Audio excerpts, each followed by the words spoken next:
3 മാസമായില്ലല്ലോ, 90 ദിവസമായില്ലല്ലോ.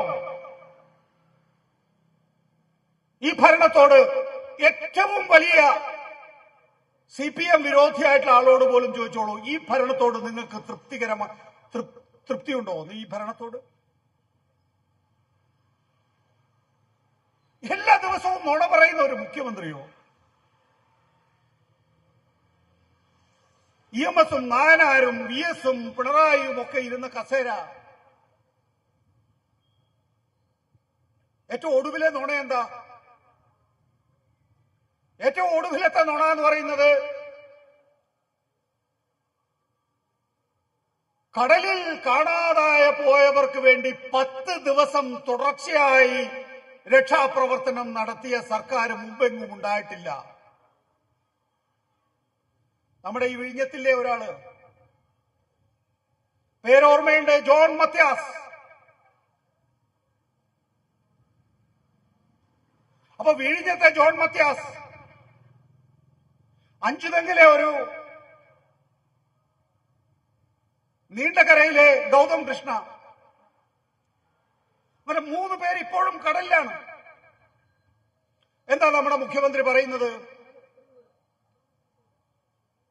10 ദിവസം തുടർച്ചയായി രക്ഷാപ്രവർത്തനം നടത്തിയ മുമ്പൊരു സർക്കാർ ഉണ്ടായിട്ടില്ല എന്നാണ്. അപ്പോ ഗൗതം കൃഷ്ണയുടെ അമ്മ പറയാണ്, ഗൗതം കൃഷ്ണ എന്ന കുട്ടിയുടെ, ചെറുപ്പക്കാരന്റെ അമ്മ പറയുന്നത്, അല്ലെങ്കിൽ ജോൺ മത്യാസിന്റെ മകള് പറയുന്നത് നമ്മളെയൊക്കെ ഇരുത്തി ചിന്തിപ്പിക്കേണ്ടതാണ്.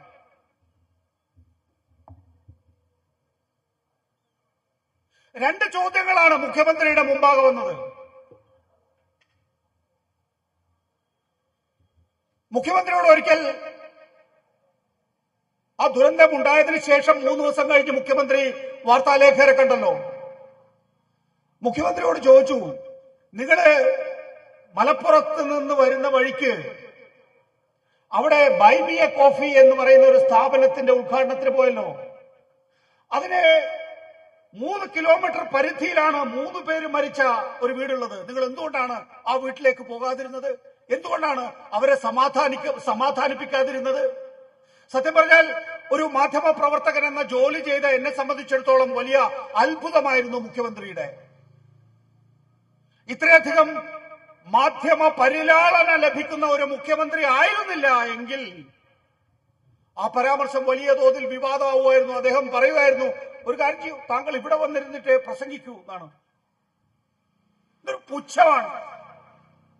ഒരു മാധ്യമ പ്രവർത്തകൻ ചോദിക്കേണ്ടതാ, നിങ്ങൾ ഈ കട ഉദ്ഘാടനം ചെയ്യാൻ പോകുന്നു, ഇതിന് 3 കിലോമീറ്റർ പരിധിയിൽ 3 പേര് മരിച്ച ഒരു വീടുണ്ട്, നിങ്ങൾ എന്തുകൊണ്ടാണ് ഈ കട ഉദ്ഘാടനം ചെയ്യാൻ പോയപ്പോ ആ വീട്ടിൽ പോയി അതിന്റെ ആ മരിച്ചവരുടെ കുടുംബാംഗങ്ങളെ സമാധാനിപ്പിക്കാത്തത് എന്ന് പറയുമ്പോഴാണ് ഇവിടെ വന്നിരിക്കുക എന്ന് പറഞ്ഞത്. അതിനേക്കാൾ ഗുരുതരമായ കാര്യം നമ്മൾ ആരും ചർച്ച ചെയ്തിട്ടില്ല യഥാർത്ഥത്തിൽ. അത് വിഴിഞ്ഞത്ത് എന്തുകൊണ്ട് തീരപ്രദേശങ്ങളിൽ പോയില്ല എന്നുള്ള ചോദ്യം വന്നപ്പോ പറയാണ്, തീരപ്രദേശത്തൊക്കെ പോയാൽ ഉള്ള അവസ്ഥ എന്താണെന്ന് നിങ്ങൾക്കറിയാമല്ലോ.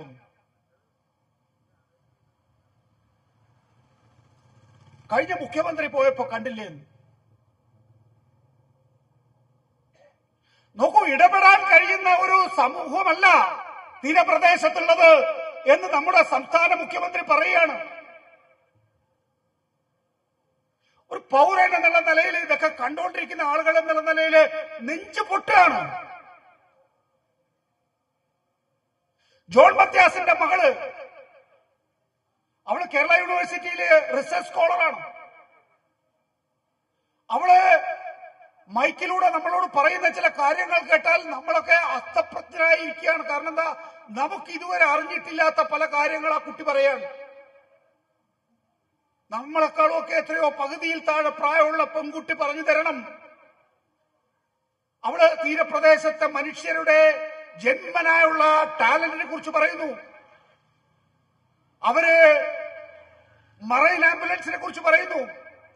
അവര് ഡീസൽ അടിക്കാതെ പുറംകടലിലേക്ക് വിടുന്ന ബോട്ടുകളെ കുറിച്ച് പറയുന്നു. അവര് ISROയെ കുറിച്ച് പറയുന്നു, അതിന്റെ ചരിത്രത്തെ കുറിച്ച് പറയുന്നു. ISROയ്ക്ക് വേണ്ടി തീരപ്രദേശം നൽകിയത് എന്ത്? തീരപ്രദേശം തിരിച്ച് ISRO തിരിച്ച് തീരപ്രദേശത്തിന് എന്ത് നൽകി എന്നുള്ള ചോദ്യങ്ങൾ ഉന്നയിക്കുകയാണ്. നീണ്ടകരയിലെ ഗൗതം കൃഷ്ണയുടെ അമ്മ മുഖ്യമന്ത്രി പറഞ്ഞല്ലോ 10 ദിവസം തുടർച്ചയായി ഞങ്ങള് ഈ ഹെലികോപ്റ്റർ പരിശോധന നടത്തിക്കൊണ്ടിരിക്കുകയാണ് എന്ന്. ഗൗതം കൃഷ്ണയുടെ അമ്മ പറയാണ് ഗോൾഡൻ ഡേയ്സ് നഷ്ടപ്പെടുത്തി എന്ന്. ഒരു മത്സ്യത്തൊഴിലാളി കടലിൽ നഷ്ടപ്പെട്ടാൽ ആദ്യത്തെ മണിക്കൂറുകളിൽ, ആദ്യത്തെ ദിവസങ്ങളിൽ നടത്തുന്ന തിരച്ചിലാണ് ഏറ്റവും പ്രധാനം. അത് കഴിഞ്ഞാൽ ഉണ്ടാകുന്ന ദുര്യോഗം അറിയില്ല എന്ന്. ഇതിൽ നിന്ന് എന്താണ് നമ്മൾ മനസ്സിലാക്കേണ്ടത്? നോക്കൂ, ഞാൻ മുമ്പ് മുഖ്യമന്ത്രിയെ ഉദ്ധരിച്ചല്ലോ. മുഖ്യമന്ത്രി പറയുകയാണ് തീരപ്രദേശവുമായിട്ട് എങ്ങനെയാണ് കണക്ട് ചെയ്യുക, എങ്ങനെയാണ് തീരപ്രദേശവുമായിട്ട് സംസാരിക്കുക? നമുക്ക് ഇടപഴകാൻ കഴിയുന്ന ആളുകളാണോ തീരപ്രദേശത്ത് താമസിക്കുന്നത്? ഇപ്പൊ ഗൗതം കൃഷ്ണയുടെ അമ്മ, ജോൺ മത്യാസിന്റെ മകൾ, ഇവരൊക്കെ നൽകുന്ന അറിവുകൾ നമുക്ക് ഭരണകൂടത്തിന് ആരോടാണ് നിങ്ങൾ പിന്നെ സംസാരിക്കുന്നത്?